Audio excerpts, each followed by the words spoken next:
நடிகர் ஜெய்சங்கர் திருநெல்வேலியை பூர்வீகமாக கொண்டவராக இருந்தாலும் கும்பகோணத்துல தான் அவர் தனது பெற்றோருடன் வாழ்ந்து வந்தார். இதற்கு அடுத்து இவர் சென்னை மயிலாப்பூருக்கு குடும்பத்துடன் வந்திருக்கிறார். சென்னையில் தான் இவர் தனது கல்லூரி படிப்பை முடித்திருக்கிறார். இந்த நிலையில் கல்லூரியில் படிக்கும்போது இவர் யூனியன் செயலாளராக இருந்திருக்கிறார் மற்றும் நாடகத்திலும் நடிக்க ஆரம்பித்தார்.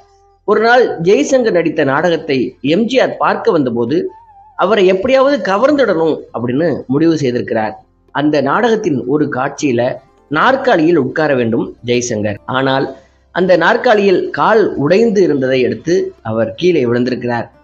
இதனை அடுத்து அந்த அரங்கத்தில் இருந்தவங்கலாம் சிரித்திருக்கிறாங்க. ஆனா அவர் என்னை கவிழ்க்க வேண்டும் அப்படின்னு பலர் சதி செய்வார்கள், ஆனா நான் அந்த சதியிலிருந்து மீண்டு வருவேன் என்று நாற்காலியில் இருந்து விழுந்ததை கூட சமாளித்திருக்கிறார். அந்த கூட்டம் ஆரவாரித்திருக்கிறது. இதுதான் எம்ஜிஆரை